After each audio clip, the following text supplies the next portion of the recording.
We're back with another Age of Mythology Retold point of view casted game. We're actually casting this one live on Twitch, so I might do more of these. We'll kind of see. But we're watching El Matador versus Severo in this game, and I was kind of scouring for. Wait, actually, I need to change one of my settings. Hang on, otherwise I'll be shouting. I think that's fixed it. So when I was trying to find these games, I was trying to find ranked games that had kind of happened recently.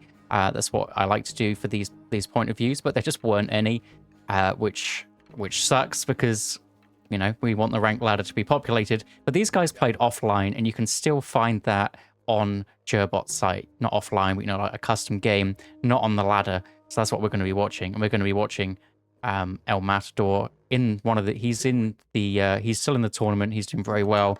Still on the winner's side as I'm casting this one. And then Severo isn't in the tournament, but I think he definitely could have been if he wanted to. He's just a guy that didn't really feel like it, which is absolutely fair enough. But we're seeing Loki versus Poseidon. The map is Giza, nice wide open map. I think Norse is considered pretty bad by a lot of people currently, so we'll see what El Matador can do. That's why we kind of want to watch from his point of view. What he's doing here is he's obviously going in forward, looking for a nice spy, potentially on some gold villagers. He sees a wood villager there, probably doesn't want that one. Gold villagers are normally the ones that you want to go for, although there is a chance that one of these gold villagers will then just sit on a temple and never move. But maybe that's why he's gone for the inside one. Maybe he's just picked one at random, but that is something that can happen with the Greeks. One of the gold villagers can just build the temple and sit there forever, but hopefully he's spied a gold villager that's going to maneuver around. Now, if we look at his build, is he going for any special things? So he's going for pickaxe early, which is nice. I'm sure he could have shared these ox carts for a while and then moved on to not sharing them later on, which is potentially what he might have done. And he's just doing the kind of, apart from the pickaxe, he's just doing the standard Norse opener, which is get three over to the gold as the dwarves whenever you can afford them, put 2 over to wood, the rest food. Is pretty stock standard, simple, easy stuff to remember. He's dropped a nice house on this potential second town center, although the second town center looks pretty awful, but this map does always spawn a rhino on it, so every map is actually not the worst town center because you do get 650 food on it. But he's waddling back. This guy will come build a temple back at home, and we'll see what he's going to go for. He's actually manually queued the amount of villagers he wants, so he's got his heart set on a specific advance time, and he's actually gone for a 4th dwarf before dropping that temple down, which isn't something that you see normally. So he is going for some kind of eco-heavy archaic age, kind of going for a late advance time. So we see it's 30 seconds left. He hasn't actually dropped this down yet, so it might be a 3:30 advance time, or clicking up at 3:30. Actually, it's going to be even more delayed, and we'll see a late advance time. Against the Poseidon, it is kind of interesting. We can assume that Poseidon's going to advance early, and we do see that he is actually going to do that. But then something Loki can do, and all the Norse can do, is get Hersir out the temple slightly earlier, so maybe it's not a big deal that he's advancing a little bit later, because you would assume that the centaur is going to come here, is going to be really annoying against this gold mine, but Hersir can come out, and as soon as the Forseti hits, that Hersir's going to hit like a truck, and he can absolutely build these houses up. The only thing about dropping the temple down this late, especially against centaurs and things that are probably going to come at you, is you won't be able to grab any relics, because these guys are going to have to sit back, defend, build the houses. Not that anything's actually been spotted yet. That's kind of the Norse thing where you just don't really get the best scouting. And in comes the centaur. Dwarves run away because he's expecting it. If you don't lose a dwarf, you're absolutely fine. He can just get his healing spring down. Basically, as soon as he advances to the next stage, this healing spring could just be sat on the front there. Centaur is going to come around, be annoying. Looks like he's trying to take out that villager, but the Hersir's running around. Even though the Hersir has no attack yet, he could just advance to the next stage at any point. That you don't really want to be worried about that. Do see a bit of aggression on the front. Atalanta being annoying. I think El Matador here is attacking a little bit early. You kind of want to wait until you're in the next stage for that one. Now he's got his 8.8. Now he can actually start hitting that Atalanta, do some damage. Looks like there was an attempt of a path block with that Great Hall. Didn't get it, unfortunately. Berserk should be able to survive. It'd be nice to drop the healing spring down now, and it absolutely does. The troll is unfortunately going to get taken down. This is something Atalanta can do. She's so fast, she's very tanky that she can just dive underneath the town center for that troll kill, because the troll's just too quick. If you have a faster myth unit, it's potential that it can get away, but that slow myth unit there is going to be very annoying. And now this We see the issue with the slower advance time, but Matty here, he's done pretty well. He hasn't lost too much, and he does get the benefit of advancing later with all his pickaxe and just extra eco. He's got his Hersers out. Absolutely fine. Dropping the Great Hall. So depending on what he wants to go for here, is he going to go for some kind of mass Hersir play? If that's some kind of option that he wants to go for, you would expect from the other side to at least the Poseidon to start off with some Hippias. It's normally what they do. We can see that he is actually going for that. Obviously, we don't have that perspective as El Matador, but you can just assume it's something that that the Poseidon player normally goes into, as well as the Centaurs. This dwarf is pretty low, but Healing Spring's really nicely placed. He's forced all the way back, though. Some nice pressure getting put on by the Poseidon, and potentially Berserk going down now. Nice save there, and those Hersers are just going to go and sit. These have 25% pierce armor straight up without any upgrades. That's interesting. I swear it was like 15. But no, they're actually not too bad against the arrows. And I think these have been placed really nicely. He can drop a wall down here if he wants to get some kind of gate in that he can then run out to those Centaurs. He can build another building that way. He can just position his Hersir. He's also putting his Hersir in the box stance, so they're all really, really close together. So if he does come up against a Centaur, they're all kind of clumped that they can all just hit one whack of their big hammer and be absolutely fine. He's also saying that the Poseidon player isn't going for any second town center. I mean, you would assume with this amount of units anyway.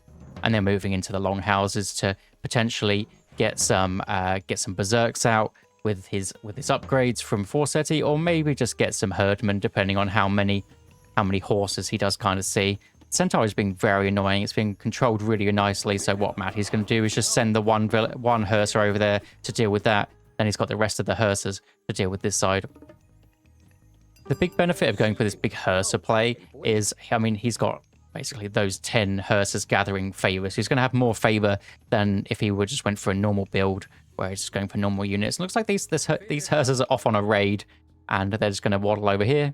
No, not actually a full raid, just kind of wandering out, trying to look for something. The Hippias getting a bit of a house raid off here. The Herdman might actually scare them off, and he absolutely does. Atalanta, though, can take care of that Herdman very, very easily. Could be worth getting watchtowers up. I mean, it's reasonably cheap. Compared to the old game, at least, and considering how much damage they do, it's definitely an option if we see the Hippias come in a little bit more. But you don't want to overcommit to that, because then, I mean, it's almost like half a town center, isn't it? So you see them picking up some goats there. Only really scouted the middle of the map. We do see also this guy with a very, very long name, just having a little look around. I assume he's got Eyes of the Forest, yeah. So it is a good idea to just send one of your Hersers around. They're pretty fast, and run next to all these trees, and then you get the line of sight of all of these trees. It can be really nice that you can see exactly how many Hippias are actually coming for you, and a small amount of Herdmen to deal with this.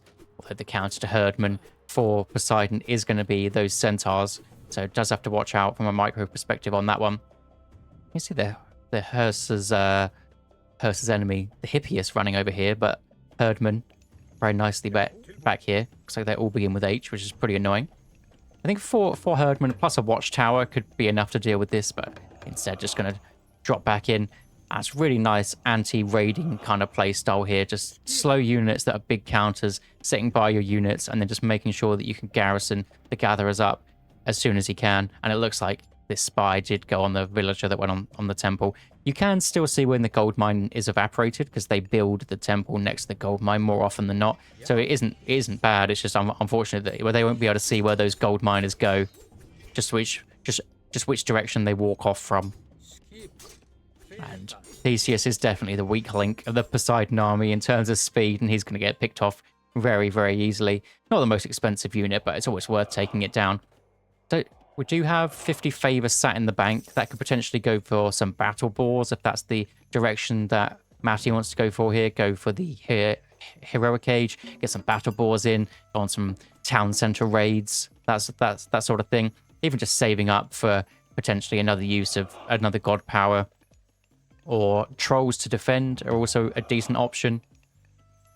Just going to be banking that favor for now. Just going 17 Hersers. Just sitting back. The gold mine is about to expire, so we need a decent army to actually get out onto the map So the options, I mean, the only options that he's seen is this one and this one. They're both right in the open. It looks like the Poseidon definitely knows that this is what El Matador wants to do. But I think the army is more than big enough to move out to this gold mine. He'll be absolutely fine. He can scare these guys off. I think the Hersirs aren't too bad against these Hippias. The Hippias have more health, less hack armor, and then these guys have less health and more hack armor, basically. So just the opposite way around. I think they should be fine. The Hippias do have a bit more speed, but the Herdman can sit back on there. And actually, El Matador's going for the hunt also, so doing a wildly big wooden wall here. The Hersirs are going to run away with 70 favor in the bank. Could even save up for another healing spring if that's what he really wants to go for. The Herdman are coming, scaring off these units. He's doing a good job of just pressuring out these really fast, annoying units that could get so much damage done if they were put in the right place. If we look at El Matador's base, it's really well secured with all of these. There's only one little gap through here, which is for these wood gatherers, but the watchtowers are in now, so they don't really have to worry. Then on the back here, he's basically done everything, just sitting underneath his base for the goats, and then the wall up here. Just perfect kind of defensive play, just not letting the big raiding party get in your way. And there are some big raiders here. And they could take out these walls very, very quickly. That is one thing. The walls do alert you, but I mean, we see how quickly these go down. The Herdmen are pretty scary. And looks like he's going to try and force a fight here by cutting off with the Herdmen here. Hersirs this side. Nice army control to try and get these ones, but they have been spotted by the Poseidon. And there's potentially a hill background here where the Hersirs could cut him off, but doesn't want to overcommit. Probably looking for that third age. We do see the amount of resources that's in the armory we did see go down earlier. So yeah, it is going to be Njord. Njord is going to be the choice. So mountain giants, you've got your walking woods, and your horse upgrades that are obviously going to come in for the moment. Interesting not to see this tech here with the amount of Herdmen. It does a decent, I think it gives 10% armor, if I'm not mistaken. And now we see a bit of a big fight coming in. Einherry spawn is the absolute best spawn that you can get in the middle of a fight. Does so much damage. You can also chase things down with the amount of speed, but Severo sees that and he goes, nah, don't want to deal with no Einherry spawn. Whereas the Valkyrie is probably the best for chasing down, and then the Troll is good if you have Troll upgrades. It does some really good DPS, but they're all good at their own thing. More Great Halls coming up, more Longhouses. Absolutely what you need to do when you're getting up to the next stage. Next point of the game, you need a decent amount. And these Hippias are just going to come in and be annoying. Should be able to take out that Longhouse. Do get scared off, though. Einherry manually cast. We love to see it. You can do that to speed up all of your units to run after. We are seeing copper armor, copper weapons coming in. Copper shields also if there's any centaurs that are coming. And Dwarven breastplate is in. So yeah, that added 15%, Jesus. I knew it was 20, so obviously got nerfed to 15. That is absolutely insane value. So what are these? 50% hack armor. The pierce armor, though, I mean, if there are any centaurs, they just go down so quick. So yeah, really nice settlement grab. Just the Hippias run off for 5 seconds, and that's enough to get the town center up. By the time they walk back around, they just can't get it. Town center's in a decently defensive spot. He's got his rhino on it. He has some wood there, but how this map normally spawns, just the gold mines are kind of out in the wild. Still trying to trap Severo's cavalry with his slow units there. But the units are nicely in their box formation, so they can sneak through a little bit quicker. But I think the Herdman might be able to catch them out here, especially with that battle board coming in. You can get a bit of a CC on these guys. Just the constant changing of all the formations. Now spread formation to try and box them in, and a really nice box in to these cavalry units. Going to take out so many. Troll spawn coming in. We do see the Hippaspis were a good option. Einherry special slightly too early. If he could have just waited on that one, it's kind of hard to time. The radius is quite low. It takes a calendar year to get that off, but does still manage to get that value early on. And I think that might be the difference maker for this fight. We do have a bronze. It is bronze versus flaming weapons, though. So bronze, flaming weapons, ceasefire, these are all things that you need to consider. There's so many Hersirs, the Hydras, and the Centaurs shouldn't really belong for this world. And the amount of Herdmen there are with that ridiculous upgrade, just heavy counters to these Hippias. And that's just a hard win for El Matador. We do see a bronze coming through. And El Matador, he had two choices. He's chosen the second one, which is run away. The first one is use flaming weapons. I think that's what the Poseidon was trying to bait there. Unfortunately, the troll is going to get caught. But bronze was kind of used to bait out the flaming weapons. But Matty doesn't take the bait. He knows that his flaming weapons is going to be best used when he's got full population. He's on that 190 population or 210, whatever he can get up to with those two town centers. With these fully healed up units, let's just go for a max value flaming weapons. He's got all of his bronze, all of his copper armor. Sorry, can get some bronze armor. Can get his got his medium herdman. So trying to queue out his heavy infantry here, and everything is just very well defended. Throwing axemen already in. Nice pull away from these hyenas there. We did see the Hippias going up there. There's a decent amount of throwing axemen. I mean, the Hippias will melt throwing axemen, but the herdmen coming behind. And when this heavy infantry is in, it's going to be very hard for the Poseidon player to really do anything about that. So the tanky battle boar has been sent in as a scout. Some really low HP Hippias, but they do have that Lord of Horses upgrade, and they can heal up just as well as Matty's units can as well. So grabbing that rhino. And then hill fort in your face to secure this gold mine. I think that might be the next point of this game, is trying to find out where the Poseidon is actually gathering gold from, and then just trying to deny that, or just go right for the jugular with the flaming weapons. Either or is going to be pretty good, but we'll see which way Matty decides to go. There's a decent amount of Hippaspis now which counter this entire ball here, but the throwing axemen are already in. So if you can get some good throwing axemen numbers in, some good micro on there, looks like the throwing axemen are doing a bit of micro to get rid of those counters. Battle boar spawn as well. Atalanta's trying to get back to the troll, but the troll isn't really the damage dealer here. Some of these herdmen are kind of sitting around. That's unfortunate, but the throwing axemen have absolutely done their job. And very nice play from El Matador there. Just, it was all about the army positioning here. Just a bit of army here, a bit of army here, bit here. Just the surround of those Hippias. So very well played there. We can move on to... I can never find the timeline of what I actually want to see. Yeah, we just see the fight there. That's just, absolutely brutal. And then the bait out of the bronze as well. And yeah, see you in the next one.